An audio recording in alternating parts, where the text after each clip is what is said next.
L'importance de l'herméneutique.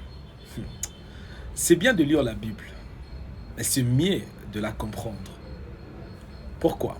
Le rabbin avait 4 manières je vais dire, d'expliquer les Écritures. Il y a le sens littéral du texte. Au commencement, Dieu créa le cieux et la terre. On comprend. Il y a le sens allégorique du texte.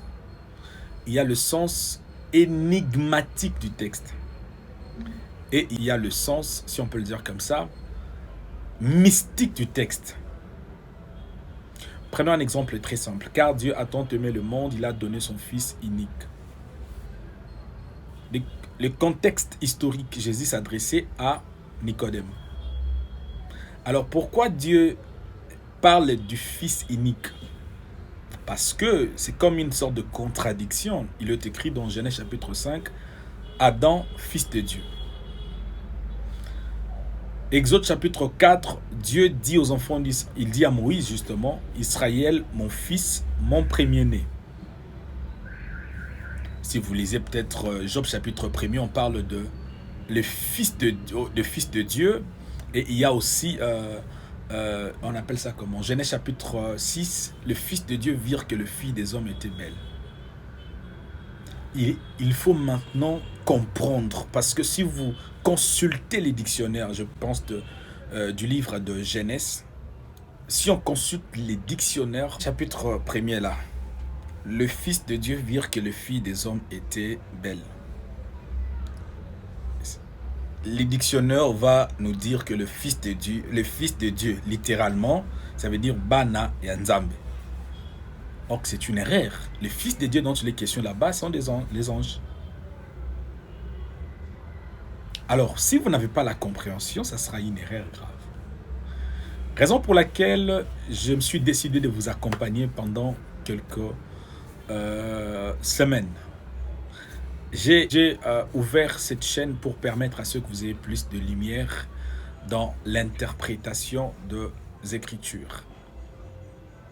Ici, nous allons réfléchir avec le pasteur Lord Lombo. La grande question à se poser.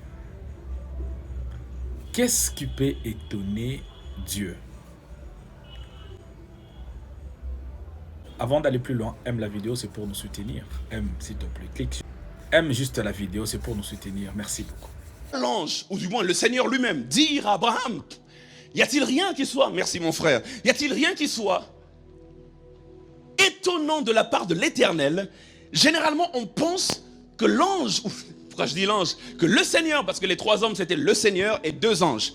Et c'est celui qui avait la plus grande autorité qui parlait, donc c'était le Seigneur lui-même. Le Seigneur est en train de dire au fait à Abraham,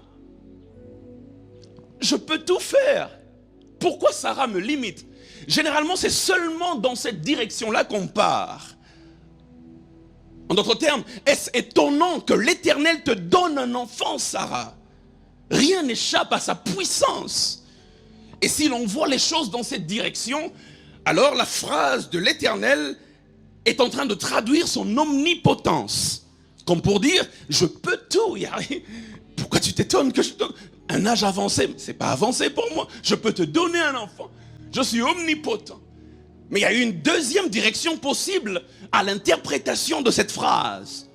Parce que dans le contexte, Sarah rit en elle-même. En d'autres termes, personne n'est censé écouter ce que Sarah a dit dans son cœur. La Bible déclare, elle rit en son cœur. Et elle dit dans son cœur. C'était pas à voix haute. Elle dit, c'est impossible que j'ai un enfant, je suis vieille et mon mari est vieux. Et la Bible déclare, c'est là que l'Éternel entend ce qu'elle se disait dans son cœur. Écoutez, l'Éternel n'a pas attendu entendre une voix audible. L'Éternel a sondé le cœur de Sarah et a vu, pasteur Mehdi, ce qui se passait dans le cœur de Sarah. En d'autres termes, quand l'Éternel dit, y a-t-il rien qui soit étonnant, puisque Sarah était étonnée, comment il sait ce qui se passe dans mon cœur? Y a-t-il rien qui soit étonnant de la part de l'Éternel? Ça peut vouloir dire, est-ce étonnant que l'Éternel sache ce que tu te dis dans ton cœur? Parce que rien n'échappe à sa connaissance. Et si on prend cette direction, ça ne traduit pas l'omnipotence, mais l'omniscience de Dieu. Ce texte peut s'interpréter de 2 façons différentes. Mais aujourd'hui, j'aimerais dire, peu importe la direction que tu veuilles prendre, Dieu sait tout et Dieu peut tout. Il n'y a rien qui soit étonnant de la part de l'Éternel. En lisant ce texte Philadelphie, 5 fois je me suis étonné. 5 fois. La première fois quand j'ai lu, je me dis, oh, est-ce possible? La deuxième fois, j'ai encore lu un autre verset, je me dis, oh, étonnement. La troisième fois encore, étonnement. Quatrième et cinquième fois. Et j'aimerais vous partager en ce dimanche matin mes 5 étonnements, parce que Dieu est sur le point d'étonner quelqu'un. Il y a 5 versets qui m'ont étonné. Et je me suis rendu compte que tout le texte parle de l'étonnement de Dieu pour l'humain, mais l'étonnement qui est limité à l'humain parce que le divin n'est pas du tout étonné par ces choses.